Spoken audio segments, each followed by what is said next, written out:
presentation, let us introduce ourselves.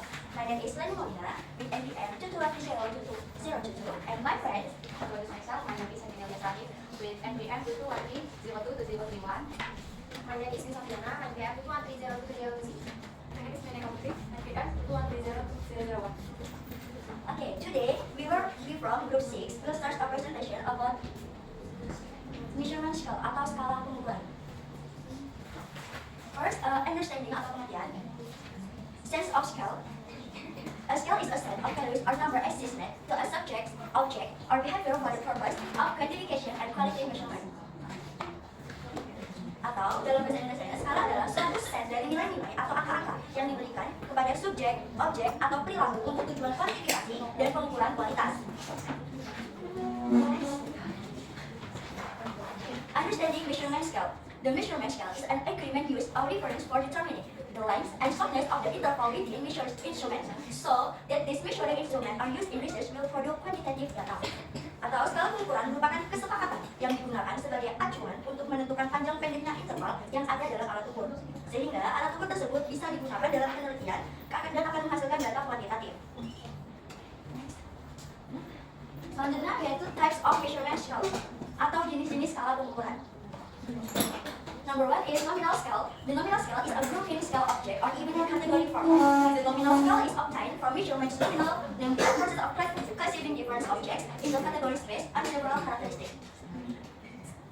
Skala nominal adalah skala yang mengelompokkan objek atau peristiwa dalam bentuk kategori. Skala nominal diperoleh dari pengukuran nominal, yaitu suatu proses mengklasifikasikan objek-objek yang berbeda dalam beberapa kategori-kategori berdasarkan beberapa karakteristik tertentu. Nominal scale karakteristik atau karakteristik dari nominal scale yang pertama is the simple measurement scale and is used to classify atau categorize object or even interspread group categories. Skala nominal merupakan skala pengukuran yang paling sederhana dan digunakan untuk mengklasifikasikan objek-objek atau kejadian-kejadian ke dalam kelompok atau kategori yang terbesar. Number two, the existing categories or group have been previously given and symbolized by words, letters, symbols, or numbers. Kategori-kategori atau kelompok yang ada sudah didefinisikan sebelumnya dan dilambangkan dengan kata-kata, huruf, simbol, atau angka. Number three, with a nominal scale, object can be disputed about cannot be stars as to which is higher, which is lower, which is more important, and which is more marginalized. Dengan skala nominal, objek bisa dibedakan, tetapi tidak bisa diurutkan mana yang lebih tinggi, mana yang lebih rendah, dan mana yang lebih utama, dan mana yang lebih terkesampingkan. Number four, with a nominal measurement, scale categories must be independent of its other or not overlooked, and its object must be included in only one category, no more. Dengan skala pengukuran nominal, kategori yang satu dengan yang lainnya harus saling bebas, artinya tidak bisa tumpang tindih, dan setiap objek harus dimasukkan hanya pada satu kategori saja, tidak boleh lebih. Number two, ordinal scale. An ordinal scale is a type of scale that indicates labor. This scale is usually used to determine a person's ranking compared to others. For example, the ranking of student in a class is made from the highest score to the lowest score. Atas nomor dua yaitu skala ordinal. Skala ordinal adalah jenis skala yang menunjukkan tingkatan. Skala ini biasanya dipergunakan dalam menentukan ranking seseorang dibandingkan dengan ranking yang lainnya. Misalnya, ranking siswa di kelas dibuat dari nilai tertinggi sampai nilai terendah. Karakteristik of ordinal scale atau karakteristik dari skala ordinal. Number one is used to classify object into certain group or categories by giving number or letters that contain label meaning points express a relationship of more than or less than according to certain structuring rules. Yang pertama, digunakan untuk menggolongkan objek-objek ke dalam beberapa kelompok atau kategori tertentu dengan memberi angka atau huruf yang mengandung mana tingkatan yang menyatakan hubungan yang lebih atau yang kurang dari menurut aturan penataan tertentu. Number two, the number or letter given to objects or even on an ordinal scale only indicate their place in an arrangement, not the distance from one to the next.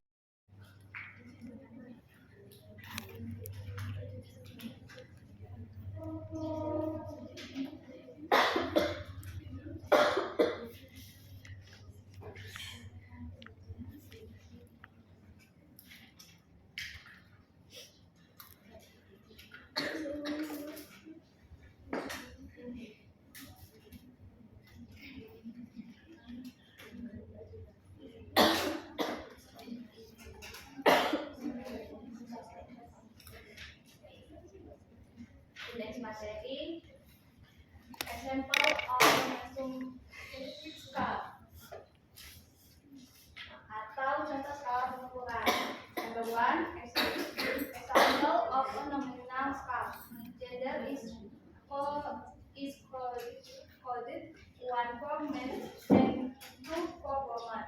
This number only function as a category label, has no intrinsic value and no meaning whatsoever. We can cite woman with as much as men.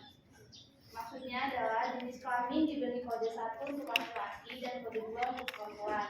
Angka ini hanya berfungsi sebagai label kategori, tanpa memiliki nilai intrinsik dan tidak memiliki arti apapun. Kita tidak bisa mengatakan perempuan 2 kali dari laki-laki.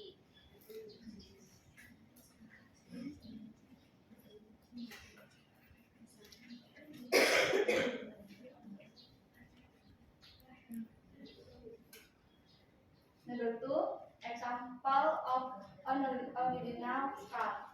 In the education system in Indonesia, the level of education is divided into 4 parts, namely elementary school, middle school, high school, and then college. As level must be sequential, starting from elementary school first. Maksudnya, contoh skala ordinal dalam sistem pendidikan di Indonesia. Jenjang pendidikan dibagi menjadi 4 bagian. Yang pertama, SD, SMP, SMA, dan yang selanjutnya kuliah di perguruan tinggi. Masing-masing jenjang tersebut harus berurutan mulai dari SD terlebih dahulu.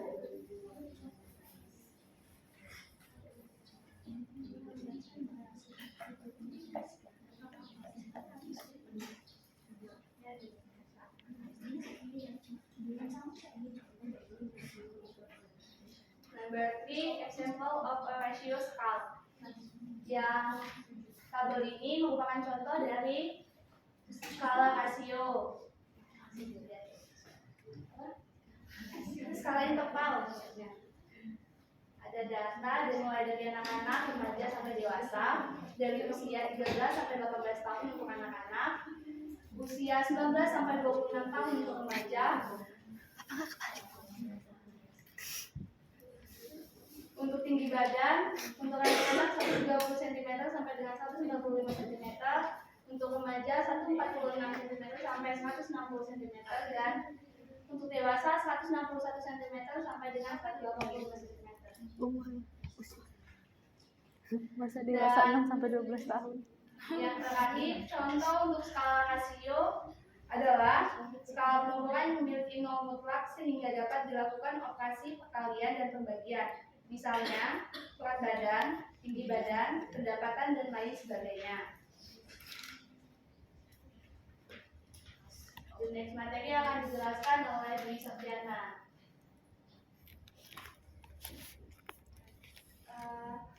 Types of article scale in educational research atau jenis-jenis skala singkat dalam penelitian pendidikan.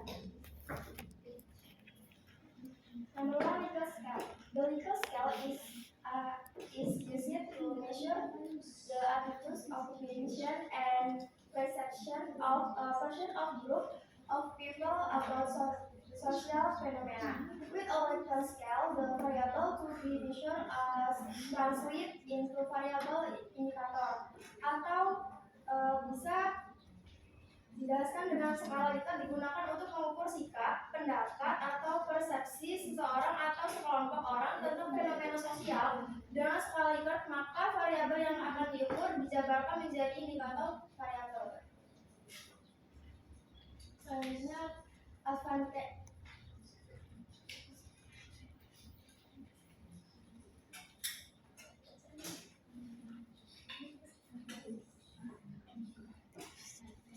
Advantage and disadvantage of the Likert scale.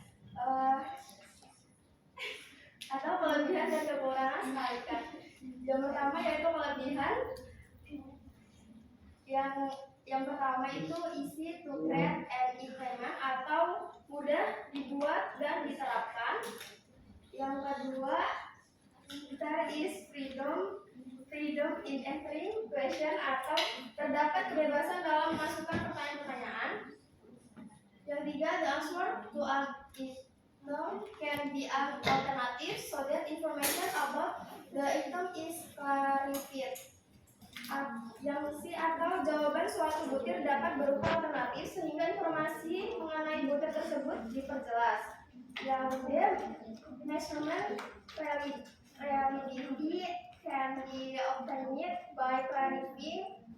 of item atau reliability pengukuran bisa diperoleh dengan jumlah butir tersebut secara jelas.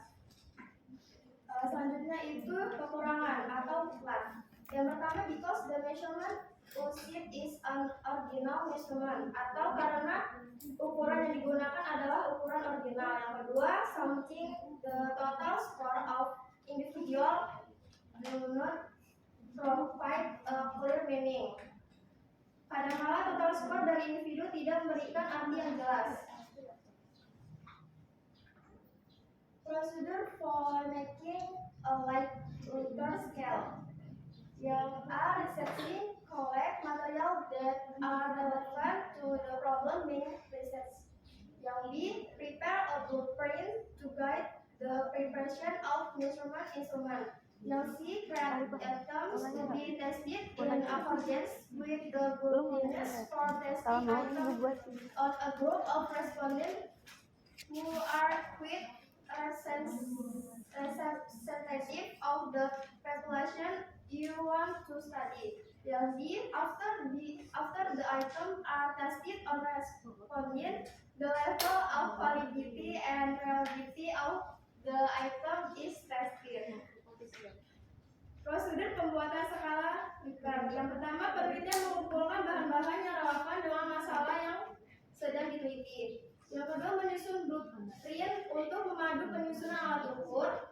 Yang C, membuat butir-butir yang akan diuji sesuai dengan panduan uji coba butir kepada sekelompok responden yang cukup representatif dari populasi yang ingin diteliti. Yang D, setelah butir diuji coba kepada responden, lalu diuji tingkat validitas dan reliabilitas dari butir-butir tersebut. Nomor 2, Goodman scale. Goodman will provide a frame response consisting of two alternatives. The data always can be in the form of internal data or Tony ratio atau two alternatif. Maksudnya skala Goodman ini akan memberikan respon yang tegas yang terdiri dari dua alternatif. Data yang diperoleh dapat berupa data interval atau rasio dikotomi atau dua alternatif. Yang ketiga, semantic differential scale. Differential scale is a scale for measuring attitudes, but the form is not multiple choice or checklist, but is arranged in a continuum line where very positive answer we are located on the right side of the line, and very negative answer are located on the left side of the line, or vice versa.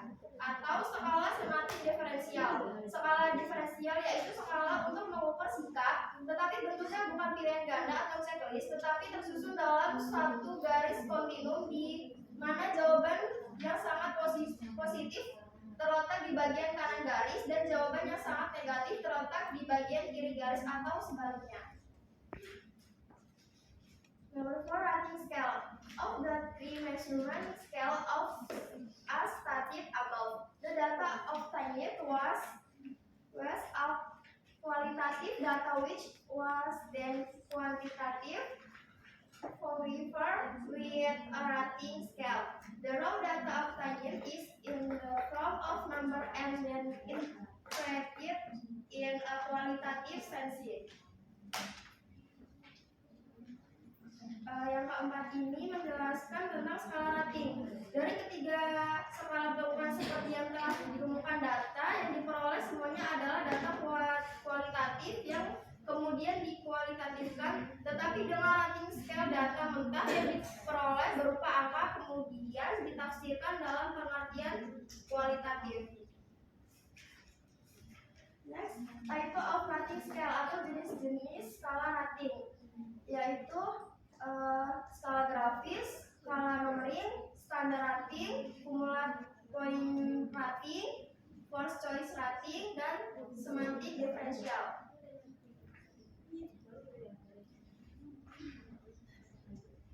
Advantages and disadvantages of rating scale, kelebihan dan kekurangan skala rating. Yang pertama, menjelaskan kelebihan, yaitu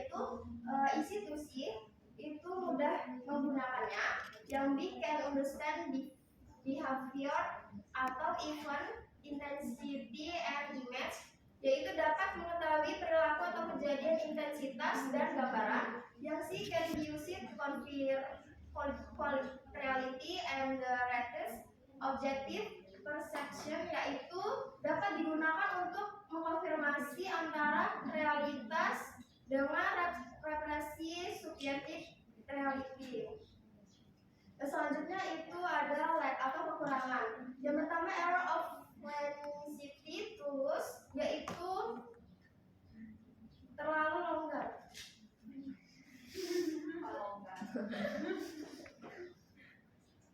Yang B error of central tendency, yaitu cenderung ke pusat. Yang C halo effect atau terkesan hal umum. Yang D error of logic, yaitu cenderung sama karena dianggap berhubungan. Yang E error of context, memiliki dua arah. Yang F ambiguity in the usage of terms, atau ketidakjelasan dalam penggunaan istilah. Yang ini skala ranting tidak memberi informasi sebab terjadinya perilaku. Yang I terjadi ketika ragu-ragu. Tidak memisahkan gejala.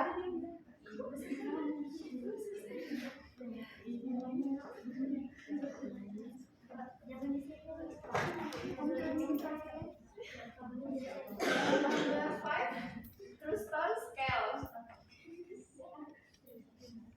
The Trueston scale is a scale prepared by selection item in the form of an interval scale. Each item has a score and ordered the score k produce the same value. Atau skala Trueston. Skala Trueston adalah skala yang disusun dengan memilih butir yang berbentuk skala interval. Setiap butir memiliki kunci skor dan jika diurutkan, kunci skor menghasilkan nilai yang berjarak sama. Baik, materi selanjutnya akan disampaikan oleh teman saya yaitu Merida Kapudana.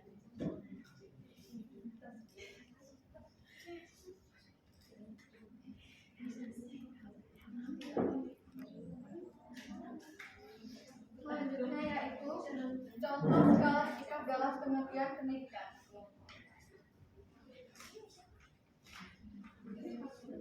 Number 1, example of a Likert scale. Research instrument that has a Likert scale can be made in the following: checklist, multi choice, yang artinya instrumen penelitian yang menggunakan skala Likert dapat dibuat dalam bentuk checklist atau pilihan ganda. Number 1, example of the Goodman scale. For example, what do you think if physics learning is done by solving problems and discussing it in group? Earth or does Earth? Bagaimana pendapat Anda apabila pembelajaran fisika dilakukan dengan pemecahan masalah dan didiskusikan secara kelompok? Setuju atau tidak setuju? Skala Goodman selain dapat dibuat dalam bentuk pilihan ganda, juga dapat dibuat dalam bentuk checklist jawaban dan dapat diskor tertinggi 1 dan rendah 0. Number 3, example of a differential semantic scale. Example, please rate your teacher teaching style. Enjoyable, 5, 4, 3, 2, 1. Easy to understand, 5, 4, 3, 2, 1. Response can give answer ranging from positive to negative answer. Response will give a rating of 5 when that direct the teacher very negative and best score. Di mana contoh diberikan nilai gaya mengajar guru Anda menyenangkan dari 5, 4, 3, 2, 1, tidak menyenangkan, mudah dipahami dari nilai 5, 4, 3, 2, 1, sulit dipahami. Respon dapat memberikan jawaban Pada respon jawaban yang positif sampai negatif. Respon yang memberikan penilaian pada angka 5 berarti menilai guru sangat negatif dan sebaliknya. Number 4, example of a rating scale. An example of a rating scale is transport, comfort, daring, learning, 5, 4, 3, 2. Yang dimana dengan keterangan tidak nyaman, 2 kurang nyaman, 3 sedang, 4 cukup nyaman, 5 sangat nyaman. And number 5, example of the Thurston scale. Nilai 1 pada skala di atas menyatakan sangat tidak relevan, sedangkan nilai 11 menyatakan sangat relevan. Ini adalah contoh dari skala Thornton.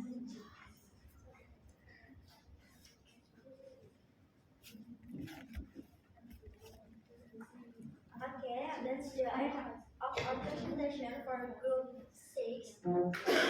Summers by 6, today is finished for your questions. They appreciate your concern this morning. If you have any question, please ask and start your hand.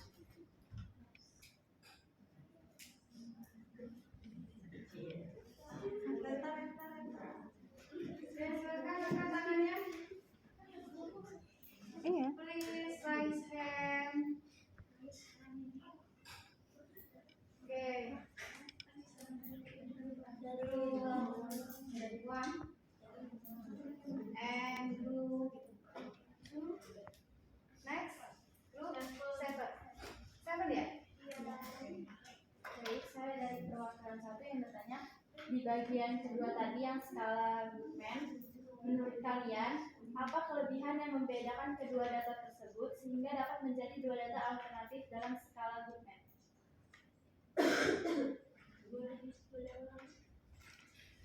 Dikirim aja. Iya.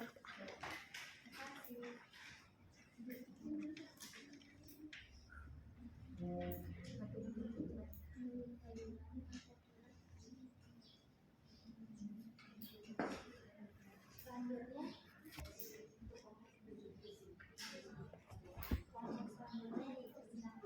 izin memperkenalkan diri, nama daripada data Sakti dan PM 1213 tahun 2004 dari kelompok 2. Pertanyaannya, apa saja dasar pengelompokan atau penentuan dari skala? Terima kasih.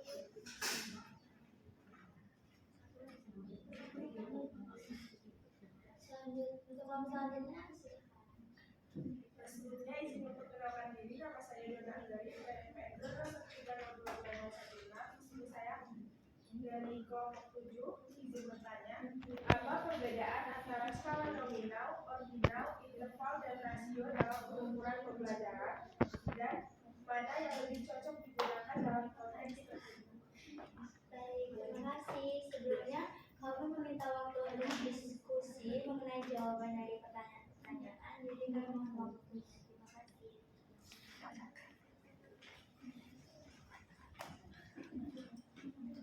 Belum nanya. Nanti ya.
Sebenarnya ini menjawab dari kelompok 1, yaitu pertanyaan kelebihan.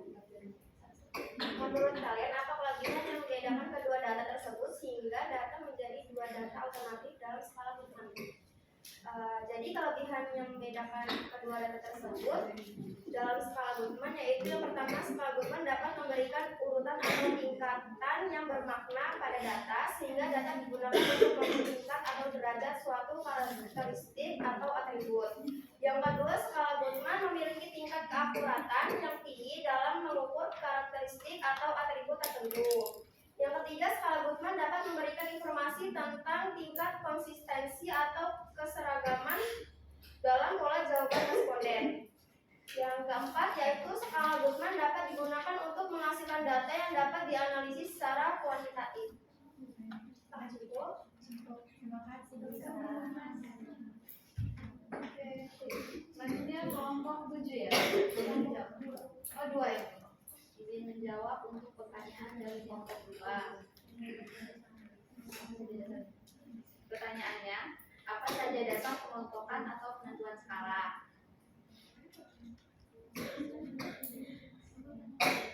Menurut kami, pemilihan dasar pengelompokan atau penentuan skala tergantung pada jenis data yang akan dianalisis dan tujuan penelitian atau analisis yang dilakukan. Ada beberapa dasar pengelompokan atau penentuan skala yang umum digunakan, antara lain yang pertama, skala nominal. Skala ini digunakan untuk mengelompokkan atau mengkategorikan data berdasarkan atribut atau karakteristik tertentu. Yang kedua, skala ordinal. Skala ini juga digunakan untuk mengelompokkan data berdasarkan atribut atau karakteristik tertentu. Namun, data dalam skala ordinal memiliki urutan atau tingkatan yang bermakna. Yang ketiga, skala interval. Skala ini memiliki semua karakteristik dari skala ordinal, namun memiliki jarak antar titik data yang sama dan dapat diukur secara kuantitatif. Dan yang terakhir, skala rasio. Skala ini memiliki semua karakteristik dari skala interval, namun memiliki titik nol yang mutlak. Skala rasio memungkinkan perbandingan antara nilai-nilai data secara proporsional. Maka cukup. Terima kasih. Oke, bagaimana pertanyaannya? Cukup itu. Oke, baik. Mungkin satu lagi yang perlu dijawab. Iya. Izin menjawab pertanyaan Nggak sabar saya bayangin ya. Izin menjawab pertanyaan dari kelompok 7. Apa perbedaan antara skala nominal, ordinal, interval, dan rasio dalam pengukuran pembelajaran? Mana yang lebih cocok digunakan dalam konteks tertentu? Skala nominal adalah skala yang mengelompokkan objek atau peristiwa dalam bentuk kategori. Contohnya ya, contoh dari skala nominal itu misalnya ada objek perempuan dan laki-laki, di mana perempuan dikasih kode 0, laki-laki dikasih kode 1, di mana itu hanya membedakan antara perempuan dan laki-laki dengan menggunakan angka tadi.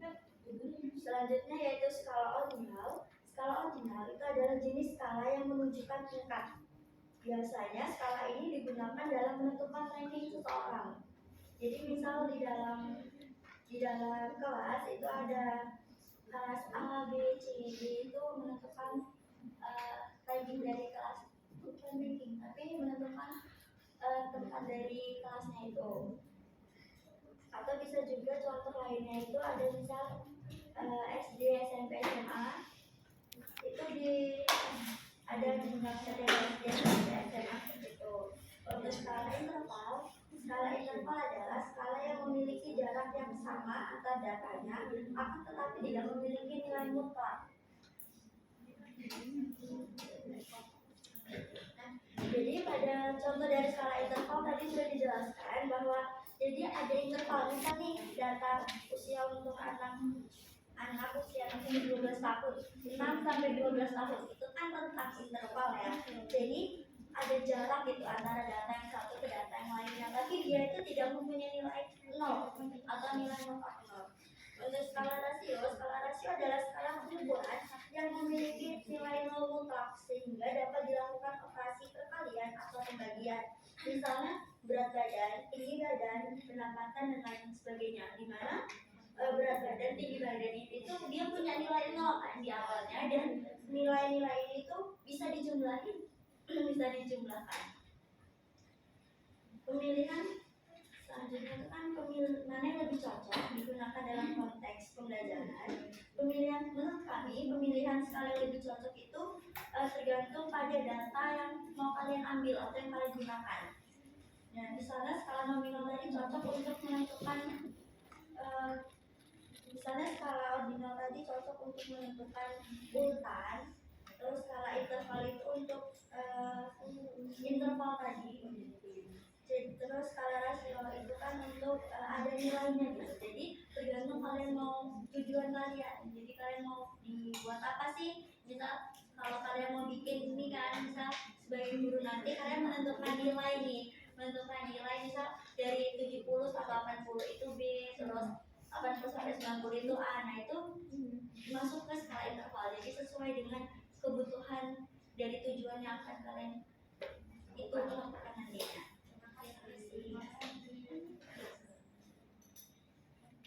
Oke, selesai. Baik, cukup ya tiga pertanyaan saja, selebihnya nanti via di kelas. Kemudian selanjutnya kita bisa tutup. Setelah itu kelompok 7 terakhir Anda presentasi. Di akhir saya akan memberikan studi kasus itu sebagai bahan ujian kita, tes kita. Jadi nanti dikumpulkannya minggu depan. Jadi kalau misalnya saya memberikan studi kasusnya di minggu depan, kayaknya tuh dalam waktu 2,5 jam itu tidak saya selesai. Oke, sekarang ditutup. Selanjutnya kita bisa lanjut.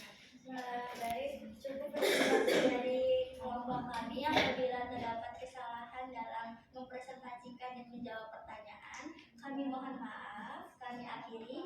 Wassalamualaikum warahmatullahi wabarakatuh.